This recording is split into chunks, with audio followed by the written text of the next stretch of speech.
let's go ahead and talk a little bit about United Spay Alliance if you haven't heard of us before. Hello. As Kristen said, my name is Bree or Brianna. I am the executive director of United Spay Alliance, and we are all things spay and neuter.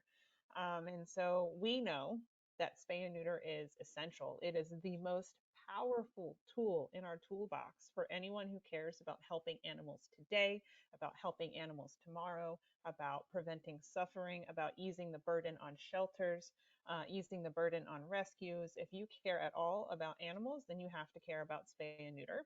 And so we are looking to see a widespread spay and neuter, accessible, affordable services. We know that with enough support, we can get it done. We can end kitten season so that the resources that are out there, the people, the places working to help animals can focus their resources on the animals that need them most. And so we're here to do it. And we have lots of ways that we're doing that work. I'm not here to talk about all of that. There is a handout in that handout section that Kristen mentioned that you can download that has more information about all of our programs. But we're here to talk about Community Cats grants. So let's go ahead and get into it. Before we do, though, I do have a couple polls. I just like to engage the audience a little bit while I have your attention. And so our first poll question here. Now, this is mostly just my curiosity as United Spay Alliance. I am wondering, what is the average cost of, quote, low cost feline spay surgeries where you are? Preferably what the public is paying. I'm very curious what the public is hearing when they call a vet and they ask what price they're going to have to pay. I'm very curious to know what folks are hearing. Um, I have that low cost in bunny ears, unfortunately, because we know that that number is just, it keeps edging up and up and up and up. All right, so I Hey, see. Bree, before you Yeah. close this poll, give people a chance to answer. Your sound is very, very faint. Do you have a volume control on your side that you can turn up for your microphone? Let's see, do I?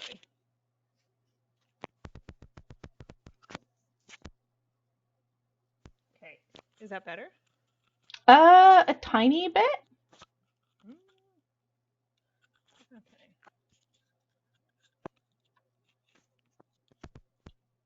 People are saying they can't hear. We actually don't have control over the volume on this end, so Okay. that's Anything? better. Yes, Yeah? much better. Yes, yes. Okay. All right. All right. So hopefully you can hear me. Yep, just get nice and close to the microphone. And I'll shut up. No, Back to you're Bree. good. I appreciate it. I'd rather find out now. All right. Cool. All right. Let's end and share these results. Okay. So it looks like the majority of folks are in that $50 to $100 range. We have a couple of you who are paying under $50. Shout out to you. Um, some in that 100 to 150 range. And then over 150, it looks like we have about a quarter of folks. All right, good to know. Good to know. Okay, thank you. That is something we ask like all of our folks that we are in touch with. Just good old-fashioned research on what people are facing out there, and so we talk about that a lot here at United Spay Alliance, and that's all a part of our work to make spay neuter more accessible, more affordable. And so we're always curious to know what the real prices are out there. So thank you. All right, here's another poll for you as we get into things. Let's go ahead and do this. All right, so have you or your organization participated in this grants program before? Yes, those would be my grant graduates out there. We have applied, but we have not been accepted, which I hope that we can learn today what we can do to make the best application possible. No, looks like 79 or so percent of you out there. All right, huge chunk of folks are brand new. And then we have some who are unsure, which is totally fine. I have the master list, so don't worry, I'll be able to find out. All right, a couple more seconds. All right, let's look at it. Yep, looks like we have 79% are brand new. Welcome. I'm so glad that you're here. So the goal of my presentation today is for all of you folks who are brand new, for all of you folks who have maybe applied before but weren't as successful. I want to make sure you have all your questions answered and that you feel comfortable and confident and ready to submit the best application possible. To my grant graduates out there, welcome. I'm glad that you're here. You might pick up a new tip or two for the next application. And my unsure folks, you're just as welcome as well. This is for everybody. So I'm so glad to be sharing this with you, whether you're tuning in here live or whether you're tuning into the recording. This is a resource for anyone who wants to pursue the grants program. So thank you for being here.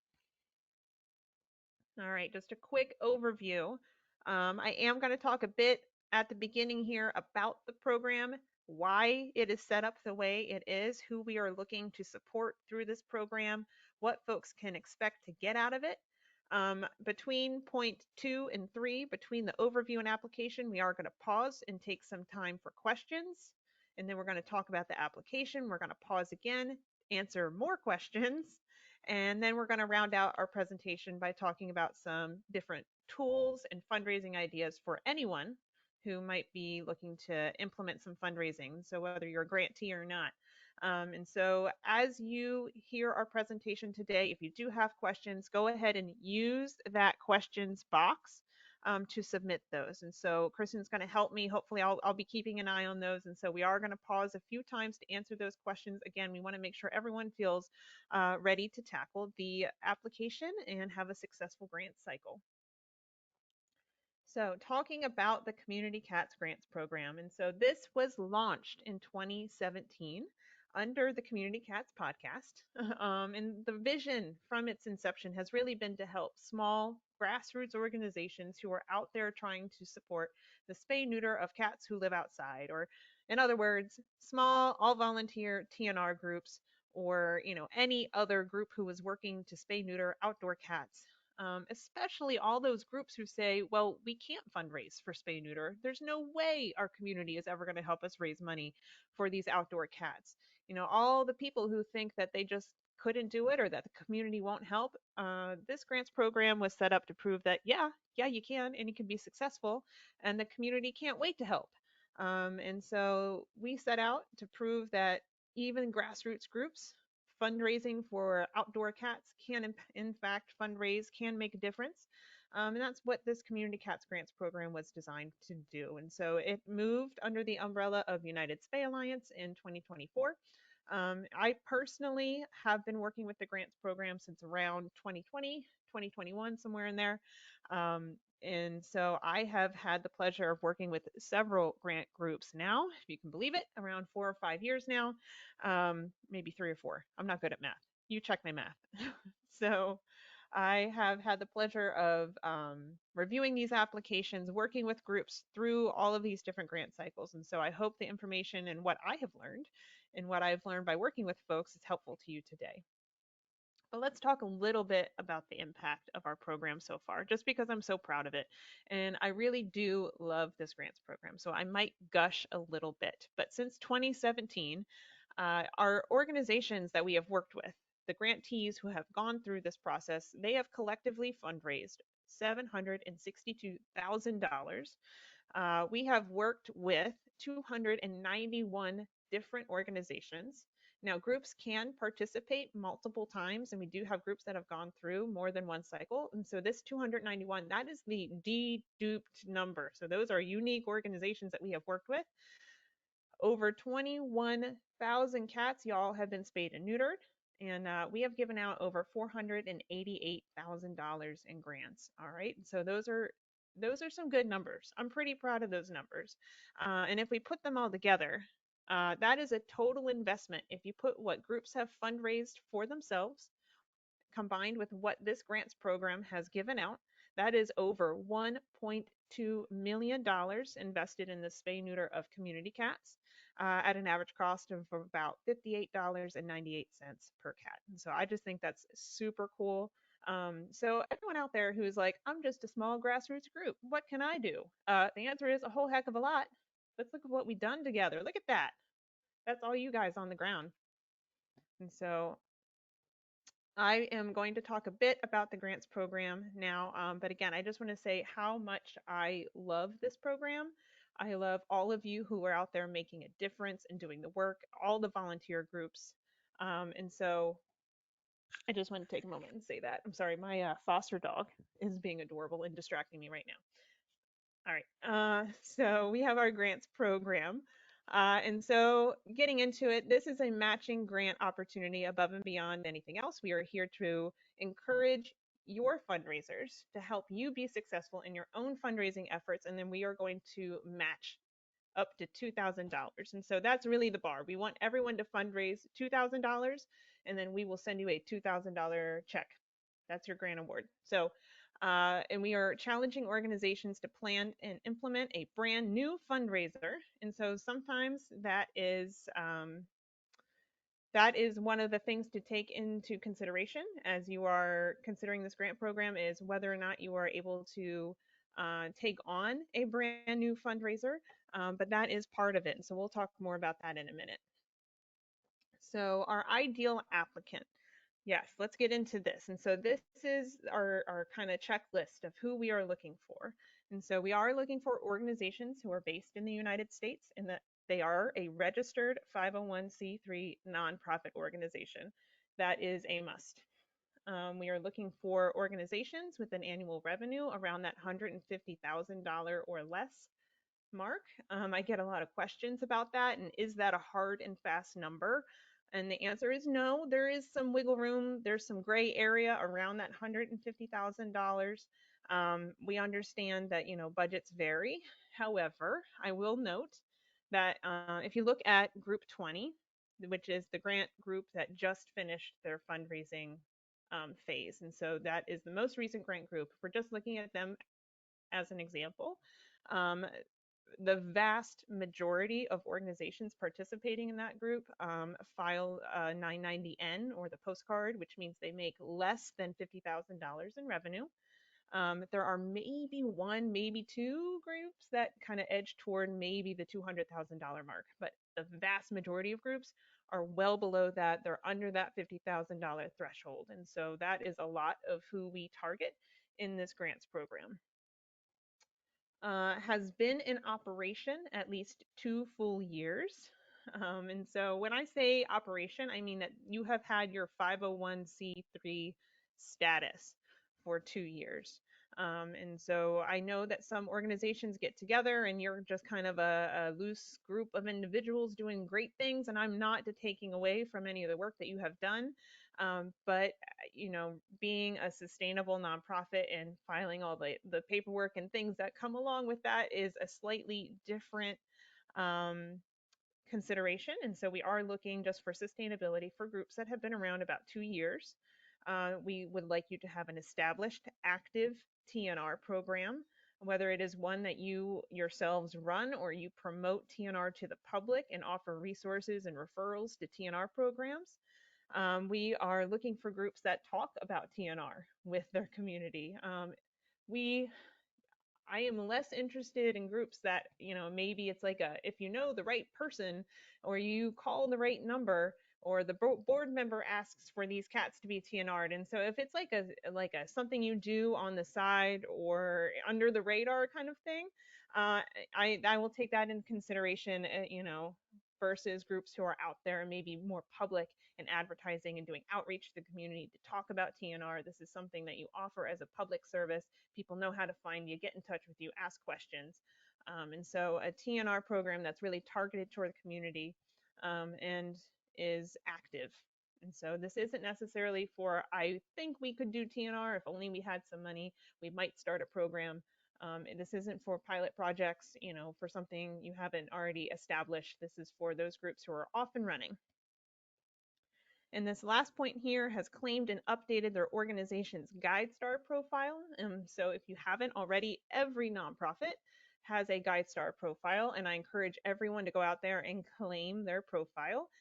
You can do that all through the GuideStar website. I encourage you to go check it out. Whether or not you're going to apply to this grant, honestly, you should go claim your profile, add as much information as you can to that profile. It just helps with transparency. And so whether it is for us as a funder or there are other grants you're applying to, other donors out there will use it as a tool to research your organization. It is a wonderful way to share information and be just fully transparent. You can upload your mission, your programs, your metrics, your financials, your board members, as much as you want. And it just makes it easy for the public to see and understand who you are and the impact that you have in your community. So eligibility, these are some other things that we take into consideration as we're reviewing grant applications. These have evolved over time as our program has evolved. And so we are now capping participation at 2 times through.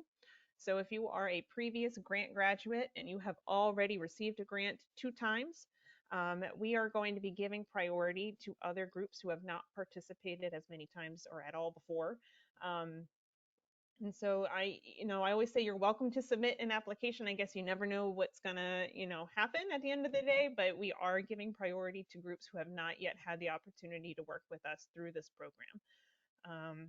So we are also implementing a waiting period. And so if you just, for instance, you were part of group 20, I'm going to encourage you to take a cycle off and reapply next spring for group 22. So we are not doing back to back. If you were in group 19, won't be in group 20, won't be in group 21, that sort of thing. So at least one grant cycle in between your participation in the group, and in good standing. And so we do ask that I do look up every single application. I will look up every single one of y'all in the IRS database. I will look at your 990s. I will look at whatever information is there. And I am also looking to make sure you're in good standing with your home state. I think every state has different requirements for their nonprofits, but we do want organizations who are in good standing.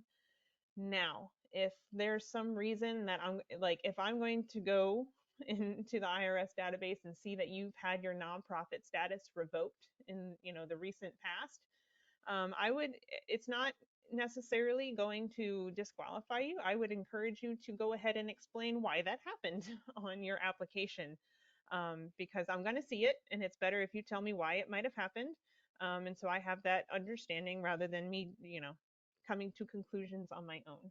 And so it's not necessarily going to disqualify you if you got it all sorted and you're back in good standing now, but it did happen. So just something to think about. And I will say, just to give everyone kind of a high level look, when we talk about our eligibility and we talk about our applicants, and then we're going to go through all of the application kind of tips and tricks here. Um, for our last cycle, we had 163 applications, and we have about 40 spots within the grant group each cycle. And so when I say it's competitive, when I say we are trying to give as much opportunity to as many new groups as possible, I mean that sincerely. We have a lot of interest in this program. We're very proud of this program, but the more interest that there is, that means that the more we want to make sure we're finding the right people that this is really targeted toward. And so I appreciate everybody. I love reading about all the work that's happening out there and discovering so many organizations. But just know that when I inevitably respond and say, wow, this grant cycle was very competitive, just know that I'm not making it up. It truly is. All right, so now we're going to talk a bit about the grants program itself. So you know what we're even talking about before we get into the application. What is it that you're signing up for? All right, so I think of it in 3 different parts. We have a kickoff and planning stage, and that's going to be the shortest period. So this is for once you are accepted into the program, we will have a kickoff call with everyone else who is in the group. We'll all come together. I basically put together a syllabus. It's like the overview document. It has every due date, every meeting date, every Zoom link, every report link. It has everything you need to know all in one single document. We walk through that. We walk through your questions about what to expect, make sure everyone's on the same page, and then we start talking about our ideas for fundraisers. And then you go back and you talk with your organizations about what you might want to do for a fundraiser, and then you have to submit a fundraising proposal. And so all fundraisers that qualify for funding have to be submitted and reviewed for approval. And so there is a fundraising proposal process. And then once that is all done and I have given the thumbs up and we've talked and answered any questions you have, and then we're ready to move into the next part, which is fundraising and then spending. And so I have more information on those on our next slides. And so the fundraising period. So this is after, again, you have submitted your fundraising proposal. So you came up with an idea, you submitted your proposal, it has been reviewed and approved, and now we move into our fundraising period. And there is about 3 months in which you have to plan and implement fundraisers. These are brand new to the organization. So again, something you have not tried before. You have to raise a minimum of $2,000 in order to receive a matching grant of $2,000. So at the end of the day, we're talking about $4,000 total to use for the spay neuter of cats. And the goal of this is really to boost your fundraising capacity and to build your confidence to prove that yes, you can. We have a guide. It's our fundraising tips document. It was started by Julie Jacobson, if anyone recognizes that name, of Spay, Tennessee. She was the original administrator of this grants program. She built the framework for everything that we carry on here today. And so I'm standing on her shoulders and taking every last piece of advice she can offer me. And so she started this fundraising tips document, and I have just continued to carry on the tradition. And so after every single cycle, I add whatever new advice, new tips, new ideas have come from the last group of grantees. I dump it into this document. It is a living document full of just creative ideas. And so all of our grantees have access to that. Throughout the fundraising period, we have monthly Zoom calls where we invite everyone in the grant group on to chat about how the fundraising process is going, what challenges are there, sharing ideas. It's totally unscripted. I never know what's going to come up, but I swear every single time there's something new to learn or some little pearl of wisdom that folks can walk away with. It's always a good time. So we definitely encourage participation in our group calls. And we do have opportunities for long-term fundraising group growth. We partner with Get Fully Funded, who is another just awesome resource, awesome organization. They're out there helping people build their fundraising programs. And so Get Fully Funded, we have a partnership with them to give you sort of a next step into building even more fundraising capacity beyond the grants program itself. And so we're here to see you be successful. We want everyone to reach that $2,000 benchmark. We want you to feel empowered. We want you to feel like you can do it. And so whatever we need to do to help you along the way, we are here to do that. And so after 3 months, you have fundraised, you've submitted your report, and now you're ready to spend your money. So again, you have what you have raised plus the $2,000 of the grant. And so that is a minimum of $4,000 that you're going to spend toward the spay neuter of cats who live outside. And so those are cats who are part of your TNR program. They are the emphasis on the R. They are being returned outside. 4 paws on the ground, as Julie Jacobson used to say. And these are cats who are outside. These are not cats who are being diverted into your foster or adoption programs. These are not the kittens that you are pooling. These are specifically ear-tipped outdoor cats, right? And so funding will cover the costs of their spay-neuter surgeries. Anything that's above and beyond that, like a medical need, whether it's like, I don't know, shot of convenia, or they had some sort of wound that needed to be treated, or an additional surgery, all of that has to come from a different funding source. But this grant will cover the cost of their spay neuter surgeries. And so very, very limited in scope as to how it can be used. It's not for trapping equipment. It's not for repairing your transport van. It is very, very limited, but we are very focused on getting those cats the spay neuter help they need. All right, so here are some things to think about. If you've heard all of this and you're wondering if you are ready to take it on, here are the things I have heard from other groups about whether or not they have felt ready. And so Do we have the people, the time, the resources to take on this fundraising challenge? Can our group realistically implement a fundraiser to raise $2,000 within this 3-month window? That is often the point where people feel the most pressure, is that 3 months can go by very quickly. Some organizations have no problem whatsoever. They get it done very quickly. And then others I know feel a lot more under pressure to get that done. And again, we're here to help and make you, we want you to be successful. We want you to make you feel comfortable doing this. However, realistically, if you don't have the time, if you don't have the people, maybe it's not the right time for you to take this on. And so just something for you to consider.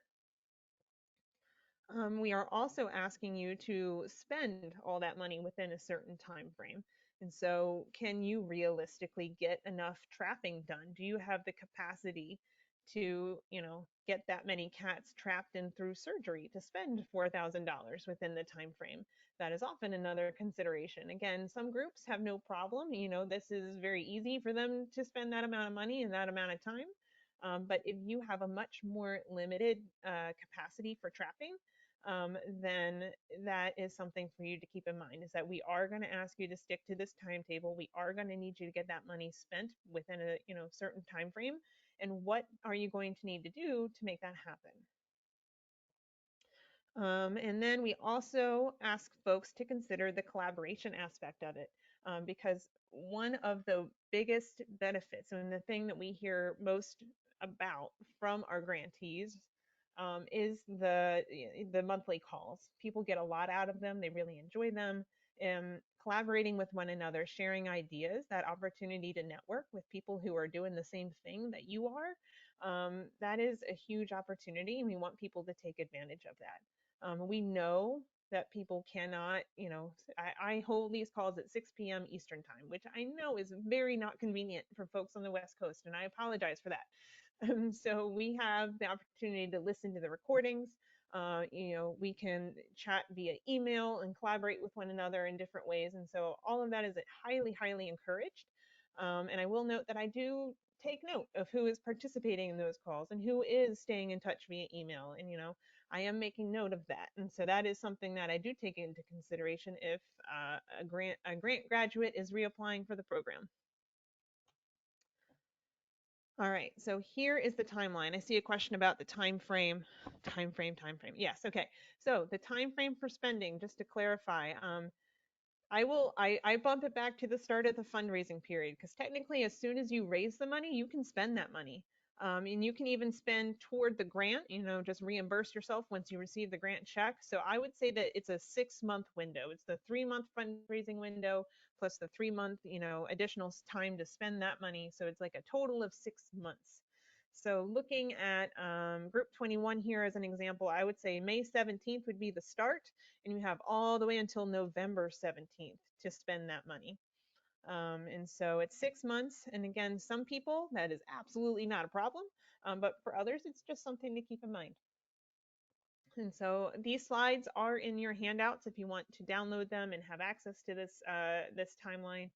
But we do have March 31st for our spring cycle. I will spend the month of April reviewing applications and going over those with the team and making our final decisions. We'll have our kickoff call in the beginning of May and get right into fundraising by the middle of May. In the fall, applications are due at the end of August. I will spend the month of September reviewing those and talking about our final decisions with the team, with our kickoff happening in October and fundraising starting mid-October and rolling over through the holiday season into the new year. So that's one of the benefits of the fall cycle, is you get all of the holiday end of year opportunities for your fundraising. Okay, I'm going to pause there. I know there's always a million questions. So let's see what questions we have so far. And so I see a couple about vaccines. And so what I say is, when it comes to spending, the TNR package, whatever that is. And so a spay neuter, your usual vaccines, whatever is included in that usual TNR package for you. I know some vets, it's all grouped into one bundled price. That is all covered. That's fine. If it's part of your standard TNR, I love it. Whether it's vaccines, flea prevention, that's fine. But again, if it goes into like a tail degloving and it needs surgery and that's a way different medical bill that we're looking at, then that has to come out of a different budget. So I hope that helps. Um, we'll talk a little bit more about fundraising after we go through the application, but I see we have purchased a booth space at our citywide festival. Let's see, hasn't been looked at as a fundraising event. This year we like to do, that's interesting. Would this be a new fundraiser? If you haven't, I'd say typically we say if you already have something like you're coming into this and you're like, oh, we already have this fundraiser on our calendar for what did I say? I don't know, May or June, middle of June, it's already scheduled. Then that does not count. It's already on your calendar. It's already scheduled. We would like to challenge you to come up with a brand new idea. And so if it's just something that happens to fall within the fundraising time frame, but you've technically already planned it, that's not quite as challenging. I would like to encourage each of you to see if there is an opportunity to put something new on your calendar. And so that's where the fundraising proposal comes in. And again, it has to be reviewed and approved. That is on a case by case. Every single organization does that. So I'm working that out with each individual who is part of the grant process. Um, Okay, yes, organizations must be a 501c3. That is just how our program works. Um, let's see. I would say gross revenue. I think saw a question about is that revenue net or gross? I look at both. I look at both and understand there's a difference. Some organizations have a lot more expenses, but I think most of the time I default to gross revenue.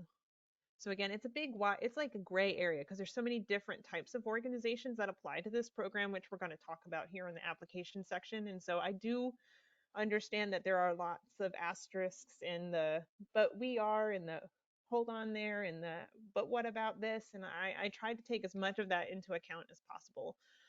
So I am not hard and fast on some of these rules, but they are things to think about because I am trying to find the right applicant who's going to take advantage of this opportunity to make the most of this fundraising opportunity, to support the program, to support the cats. Okay. I feel like I have answered a lot of the most burning questions. Let's see. I don't know, Kristen, if you saw anything on there that I haven't. The maximum grant amount we can receive is $2,000. That is, yeah. Hey, Bree, Stacy's here. Oh, And hey. so I am watching the questions a little bit too. And I think you've got most everything covered. Outstanding. Thank you, Stacy. All right, cool. Well, at this point, y'all, I was thinking we would just, rather than slides, I was like, let's just hop right into the application and look at it together in real time. And so if we're ready, we're going to look at the application. I'm going to try to answer or tell you what I'm thinking when I see different questions, and that way we can build the most successful application together. And so this is the application form on our website. To get here, if you land here, let's go back to if you land on the United Spay Alliance homepage, you're going to get a pop-up. You can fill that out and make sure you join our mailing list. But you're going to go to what we do. You can scroll down to Community Cats Grants. This is going to have all the information you need about the grants program if you haven't checked it out already. It goes over our ideal applicant, everything we're talking about right now. And when you're ready to apply, you're going to click this button and you're going to get to this application. So that's how we get to the application form. Now this is a pretty simple form. It's just, simple plugin in WordPress. And so we do not have like a save as you go feature. And so I encourage you all to have this drafted in a separate Word document, do all your writing and editing there. And then when you are ready to submit, you're going to copy paste your answers and be good to go. And so thank you. We do our best to keep things simple and uncomplicated. And that goes for this application. But we're going to make sure that we answer all your questions about the application itself.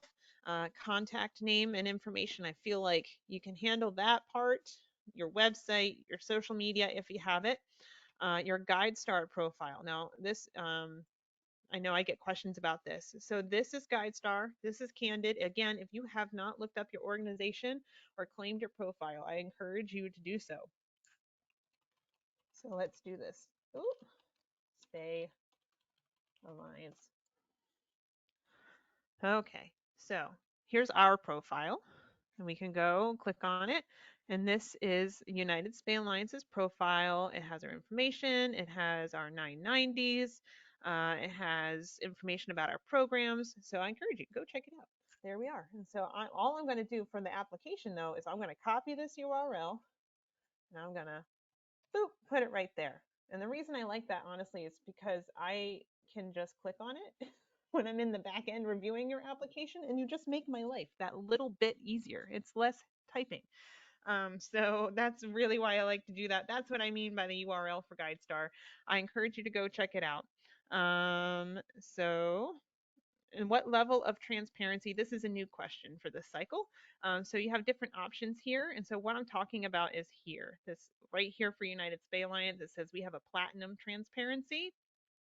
And so I would go to my drop down and click platinum.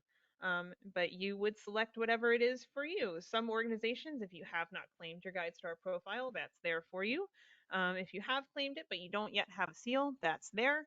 So just select the right one that fits your organization. What is your organization's employer identification number, or EIN? That's that, for us, it's it's like the 47 dash, that number. Everyone asks for this number. It's how you identify yourself. Let's see. And then here's another new one. Again, just kind of helping me understand who you are and how to approach your application and think about your application is, who are you? How do you describe yourself? If you have just that 30-second elevator pitch, what do you say first about your group? Are you a shelter? Are you just not just, but are you a foster-based rescue? Are you a veterinary provider? Who are you? And then any of these groups can work with TNR. All of these groups are eligible for a grant. We've had all of these groups receive a grant in the past. And so it just kind of helps me understand who you are a little bit. And then you get to tell me about your organization. Do not feel like you have to write a novel here. I'm not asking for pages and pages, but use this opportunity to tell me who you are and what you do. So this is open-ended for you to share information you think I should know. In what year was your organization founded? Again, keeping it simple. Do you have a TNR program? When did your TNR program start? How many cats do you TNR every year? Do you have access to low-cost spay neuter? That one is kind of a question because I'm curious as United Spay Alliance. Let's see, how do people contact you with community cats? Again, is it something where you have to know somebody who knows somebody to get access to this program, or do you have a form on your website? Is it through your Facebook page, or whatever it is? How do people know to get in touch with you? What is your average cost for community cats? And this can be one number. I know spays and neuters cost, typically are a different number between a spay and a neuter surgery. I know different veterinary providers have different numbers. But if you total it all up and divide it by the total number of cats you helped, what is the average you have paid, right? So give me that. And I do take into consideration, how much you pay and how many cats you TNR, get an idea of what your capacity is. So, and, questions just about your standard practices. What age do you spay and neuter? Do you spay and neuter before adoption? If you don't do adoption, that's okay. Just put other and say, we don't do adoption, or NA, or whatever it is. But if you do adoptions, do you spay and neuter before adoption? Do you combo test feral cats? Now, this is specifically feral cats, the cats who are being returned outside. Again, if you do adoptions, I know that different rules might apply. This is not for those kittens or cats going into that foster adoption track. This is just for feral cats. What is your policy as far as they are concerned? And then I do ask how you would utilize the grant funds. And now this is kind of a trick question, but it's not meant to be. The answer is spay and neuter community cats, but I kind of want to know how you plan to do that. Is there like a particular neighborhood that you have in mind? Is there a target zip code or a project that you're working on? Um, but the right answer is that you're going to spay and neuter some cats. Again, we cannot fund traps or equipment or anything above and beyond the spay and neuter of community cats. If you are with a spay neuter clinic or you're hosting a clinic and this money might go toward a spay neuter clinic that is for feral cats, we might be able to talk about how we can apply funding on a case by case basis. I would say get in touch with me if you are interested in that option, but by and large it is for the spay and neuter of community cats. So how has your organization fundraised for spay neuter? And so this is here to tell me where you are in that fundraising journey. If you are brand new and you have never fundraised before, this is your first grant application. That's okay. That's okay. We're here to support you. Just say that. It's okay. And so this is not to exclude people without fundraising experience. It's just to give me an idea of where you are in the process. What percent of your budget is allocated toward community cats? Again, I think that's pretty straightforward. Do you have thoughts on what you would do for a new fundraising initiative? Now, again, we do in our kickoff and our planning and fundraising proposal process, we have room for you to figure it out. I'm not expecting everyone to know exactly what they're going to do when they come into the program. However, I do want to know if you've thought about it or what resources you've identified or if there's something you want to like lean into. And so I'm just curious what you have in mind. That'd be interesting. It's okay if it changes. I'm not going to hold you to this necessarily. I'm just curious to know what you've thought of. And then if you have had some fundraising experience, and what have been those challenges? And there is a box here to tell me anything else that you'd like to share. And so again, that in good standing, if you for some reason had your nonprofit status revoked, this would be a great place to tell me about that and why, so I know about it. If you want to speak toward your capacity and go, hey, I know it looks like we don't do a lot of TNR, but I have 3 new trappers that are coming on board and we are ready to ramp up our TNR services. And so we are actually really able to take this on. We are excited to take this on. And so anything else that you think is going to make the case for your application, this is the place to drop it. So yeah, there you go. There's the grant application in a very small nutshell. Hopping back in here. Okay, just a few final thoughts, and I'm going to let you ask more questions or answer more questions about the application process. But I will say that we keep our application very simple, very intentionally. We don't want you to feel like you have to spend hours and hours and hours on our grant. That's not what we're here for. We want you out there helping cats. That's what you like to do and what we need you to do. However, I am asking you to please provide thoughtful and complete answers. This is your opportunity to tell us why you want to participate in this grants program, and what you would do if you were in it. And so, take this as you will, but just use this as an opportunity to make a strong case for funding and show that your organization is ready for the challenge.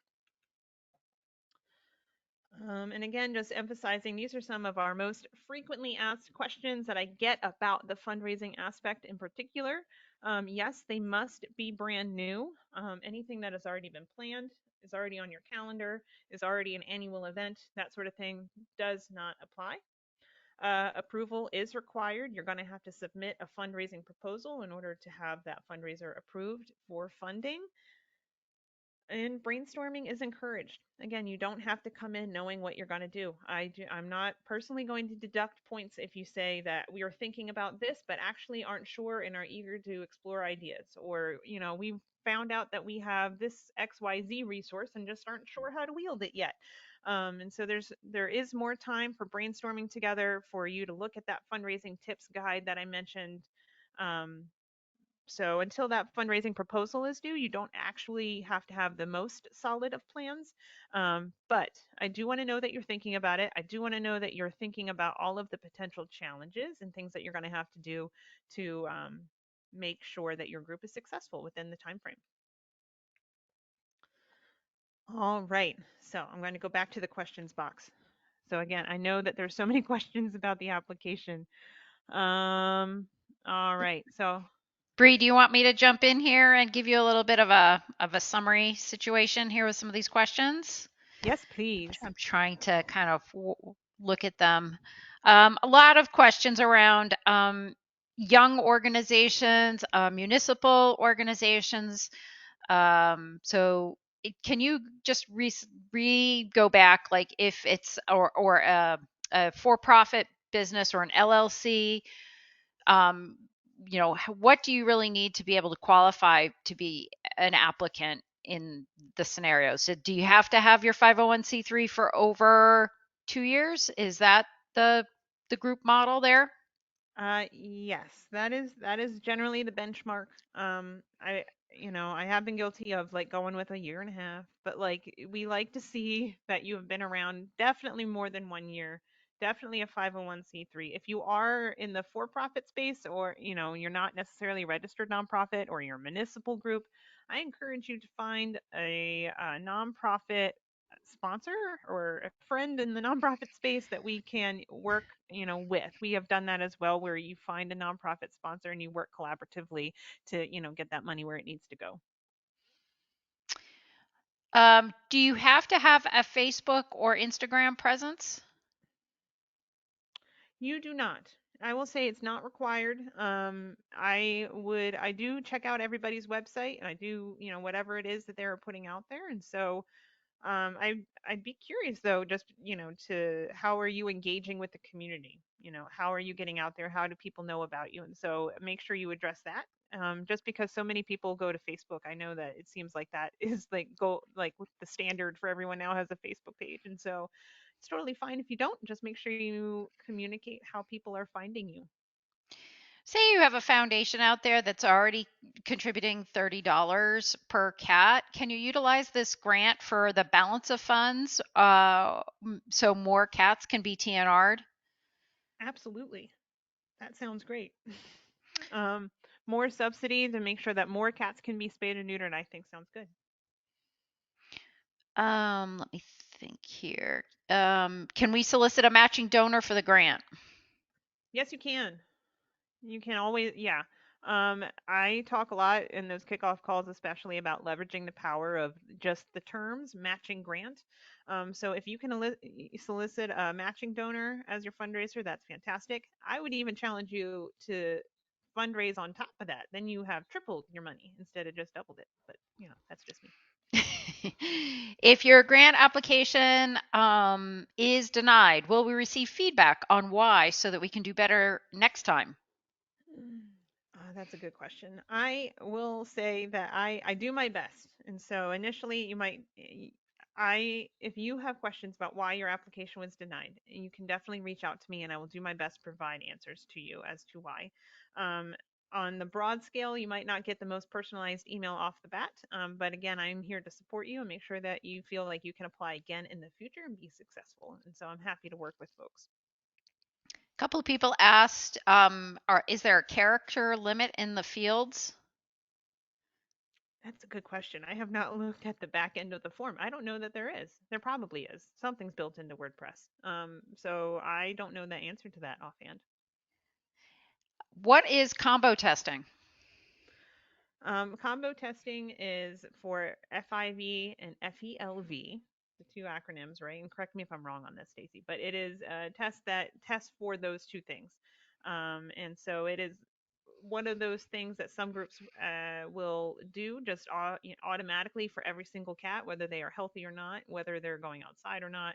That they might implement that combo test to know whether they turn up positive for FIV and FELV.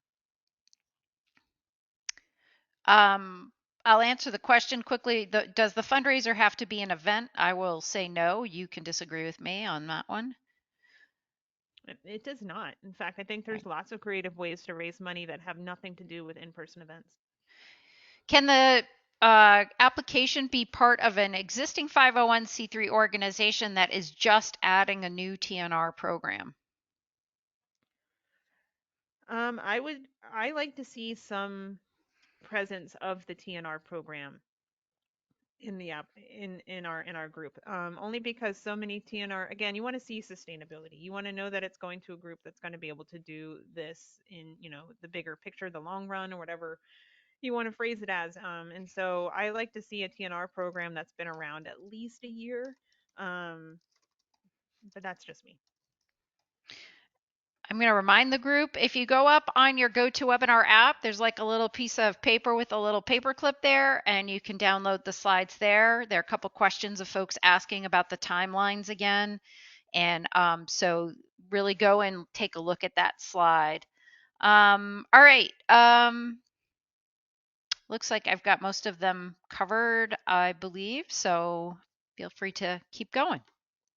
All right. Well, I see that we're almost at the top of the hour, so I will zoom through the end slides here. I kind of anticipated that might be the case. Um, so some people know combo test as snap test. Yes, thank you, Michelle. That is a good one. Yeah, if you've heard of the snap test, same thing.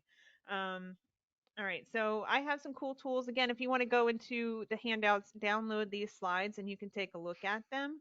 And so, whether or not you pursue our grants program or any kind of fundraising, these are tools that are going to help you. Some ideas that you might want to roll around and see if they resonate with you. But just wanted to offer something here at the end for everybody. And so Give Butter is a really cool tool. It is free, and that is what I think is the coolest part of it. And so it is a free like CRM for folks. And so you can run your donations, your campaigns through Give Butter. It'll keep your donor information. You can add tags on to everybody. It will keep track of how much each individual person has donated, that sort of thing. It also has an email feature. Now, it's not as robust as something like a MailChimp, but you can absolutely build your monthly e-news and campaigns through there and send out to everyone on your database, and you can segment, and they're always adding stuff to it. And so GiveButter is very cool, and it's totally free. And so definitely check it out. TechSoup is a resource for, if you are a nonprofit and you need discounts to software or hardware. I know United Spay Alliance recently picked up QuickBooks through TechSoup for a discount, and so that is a great resource as well. Canva.com for any kind of graphic design. This entire slideshow was built with Canva because I am not a designy type of person, but hopefully this presentation wasn't too boring to look at. Grant Gopher and Instrumental are resources for grant prospecting. Grant Gopher is probably a lot more accessible.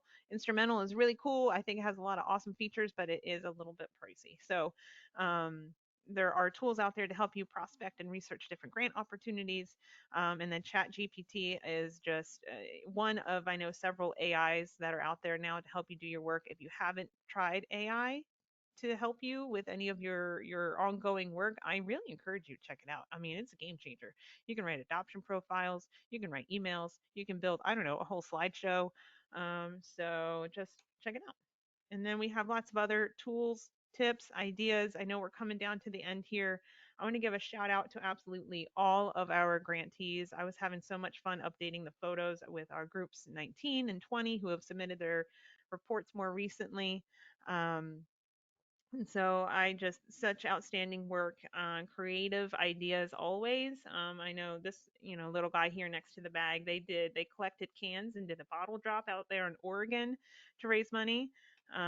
We had a 90s dance party that I was so jealous. I don't live in Michigan and I couldn't go to it because it sounded like it was so much fun, but the whole community was so excited to have this event to go to. And so I think there are just such cool things that people are doing. You saw some of those photos throughout the presentation. Lots of different ways to engage with the community, and it's not always just spaghetti dinners or the spaghetti and no balls dinners. um, and galas and that sort of thing. There's lots of cool ways to do it, and we're here to help. So I am going to leave the last couple or last minute or so here. If anyone has any final questions, here's my contact information. Just Brianna at unitedspayalliance.org or grants at unitedspayalliance.org. That will go to the general grants inbox that I and a few other people have access to, and so we'll make sure we get your questions answered. All right, final thoughts. How are we all feeling? I hope we all are feeling more confident and ready to tackle the application, our next deadline is March 31st. And so I hope to be learning more about all of your organizations then.